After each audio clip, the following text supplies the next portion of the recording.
This is a review of exponent rules, and I'm going to not only show you the rules, I'm going to explain why the rules work the way they do. So our first review rule is that when you have two numbers with the same base, you can add their, and you're multiplying them together, you can add their exponents. So this would be a to the 2 plus 3, which is a to the 5. Now the reason that works is that a squared just means I'm multiplying a by itself 2 times.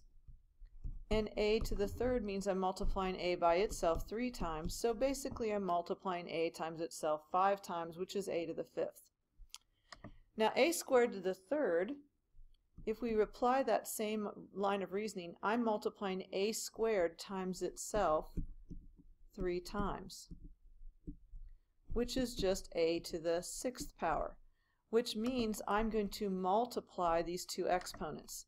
This is a to the 2 times 3 power. So when you raise a power to a power, you multiply the exponents.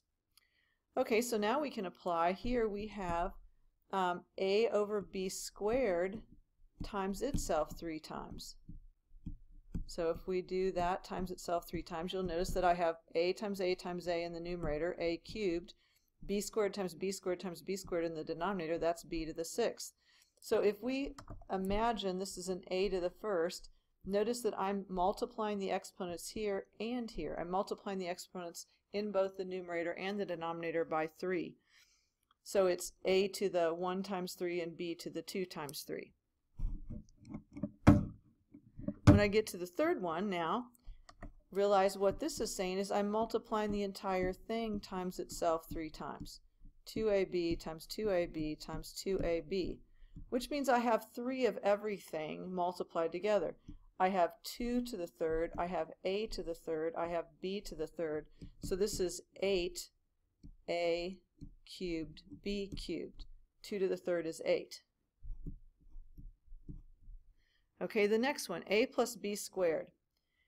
Well, you notice that I distributed the 3, this exponent of 3, to all 3 numbers that are multiplied together in here. But a and b are added.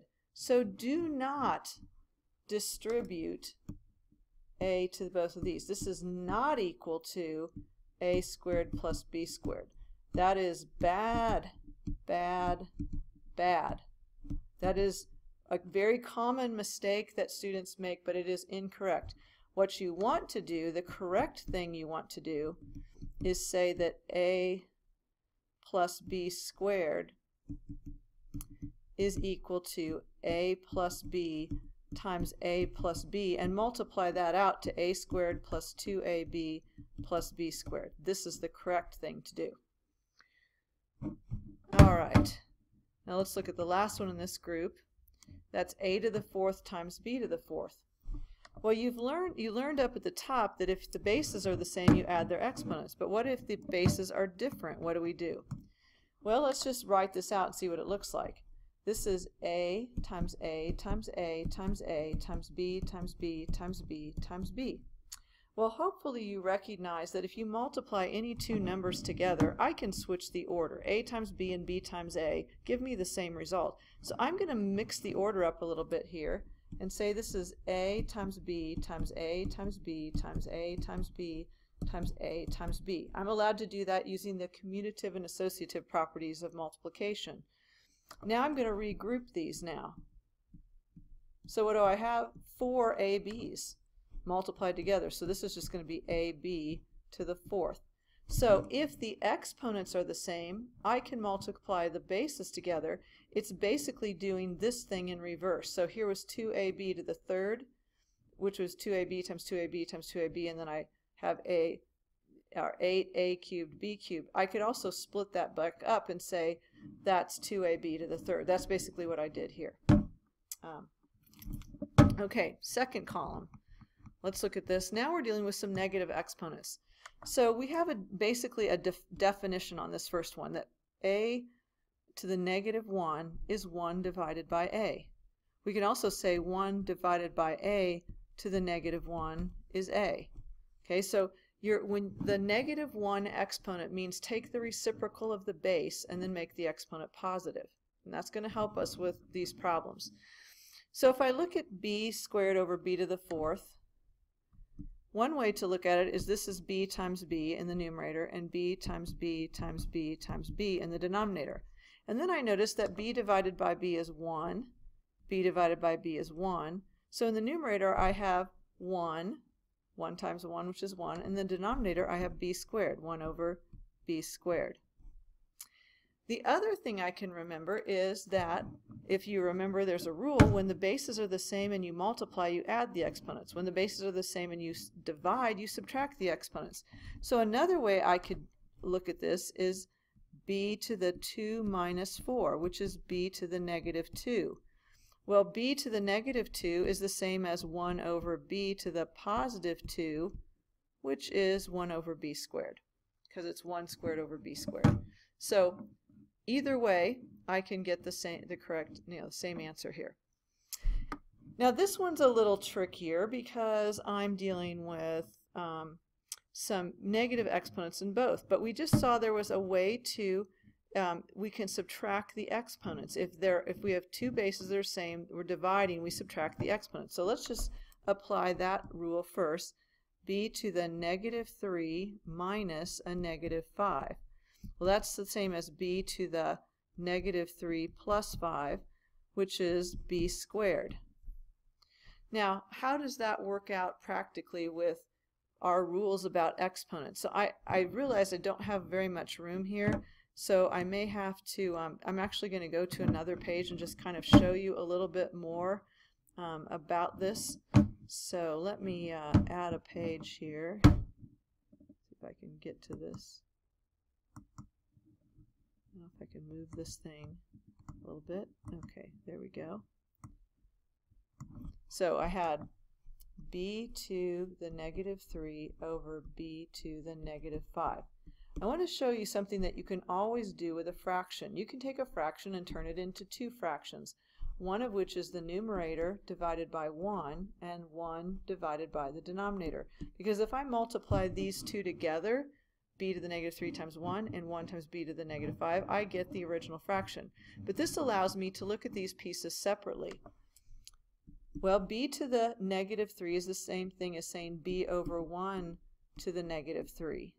And this is the same thing as saying 1 over b to the negative 5, because I can say this is b to the negative 3 over 1 to the negative 3. 1 to the negative 3 is still 1. Okay, 1 over negative 5 over b to the negative 5. Now, I know that a negative exponent tells me to take the reciprocal of the base, so make this 1 over b, make the exponent positive. This becomes b over 1, makes the exponent positive. So now I end up with 1 over b to the third times b to the fifth over 1, which is b to the fifth over b to the third, and we subtract the exponents, and that's b squared. So now I would say when you're doing this problem, just do like I did on the other page and subtract the exponents, but I wanted to show you how this fits with the definition of a negative exponent. And a simple thing to do is recognize if b to the negative third is in the numerator, that's the same as b to the positive third in the denominator. If b to the negative fifth is in the denominator, that's the same as b to the fifth in the numerator. So I can just move the b down to the b to the third down here and move the b to the fifth up here. That's a shortcut for recognizing this process. Okay, I'm going to go back to my previous page now and continue on with the last example. So I have a over b to the negative 2. There's a couple ways to do this, but here's the way I would recommend. When you see a negative exponent, take the reciprocal of the base. The base here is a over b. So I'm going to switch it to b over a, and then I can make this a positive 2 exponent, and then I just have b squared over a squared, because the 2 applies to both of these. The squaring applies to both. Okay, now let's take a look at rational exponents. Rational exponents is when you have an exponent that is in a fraction form. And this occurs when you have a root, a square root, a cube root, or something like that. So the square root of a is a to the 1 over 2. So this little number here indicates the root. It's like putting a little 2 here for square root. Notice there's a 3 for a cube root, there'd be a 4 for a fourth root, etc. I don't put the 2 for the square root, but it's assumed to be there. Square root we don't put, because that's so common, we just leave the little 2 off, but that is a square root. Okay, the cube root then would be a to the 1/3 power. This one's a little harder to interpret as multiply a times itself 1/3 times. You can't really do that, so you just have to recognize this as a definition to start with. Okay, now we have a squared to the 1/3 power. Now we know from before that when you raise a power to a power, you multiply the exponents, so we're multiplying 2 times 1/3, so this is a to the 2/3 power. Notice that the numerator has the power and the denominator contains the root. Okay, here's another way to write. Here I have the number squared underneath the radical and then the root out here.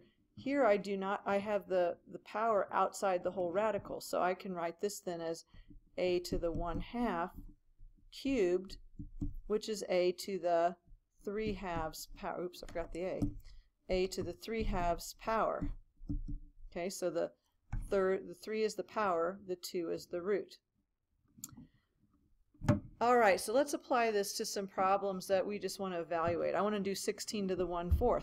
You should recognize that that is the 4th root of 16. In other words, what multiplies times itself 4 times to give me 16? Well, I can divide 16 into 4 times 4, and then this is 2, 2, 2, and 2. So this is the same thing as saying the 4th root of 2 to the 4th, which is 2. Okay, how about 8 to the 2/3? Well, there's 2 different ways I could write this, one of which is easier to compute in your head. So I could do the root first and say the cube root of 8, the quantity squared. Or I could say the cube root of 8 squared. Which one's easier to compute? Well, I would say the first one, because here you're taking the cube root of 8, which is 2, and then squaring it. Here you're having to take the cube root of 64, which you may or may not know off the top of your head. So this one I think is easier, 2 squared, or the cube root of 64, which happens to be 4. So you get the same answer either way, but one's easier than the other. Now we have one that's a little trickier, and you might try this and see if you can get it, if you want to pause the tape. It's not a tape, whatever it is, the video. Boy, I'm showing my age with that one. Here's what I would do if you're coming back. I would write this, I would deal with the square first, the square root first. So I would say this is the square root of 4 to the negative 5 power. Well, I know the square root of 4 is 2, so now I have 2 to the negative 5 power. So that's 1/2 to the positive 5, or 1 over 2 to the 5th. So now you just have to figure out what 2 to the 5th is. That just means you keep multiplying by 2. So 2 times 2 is 4, times 2 is 8, times 2 is 16, times 2 is 32. That's 1 over 32. You should be able to do all of these things without a calculator, because you need to be able to be fluid and manipulate numbers and use the notation properly.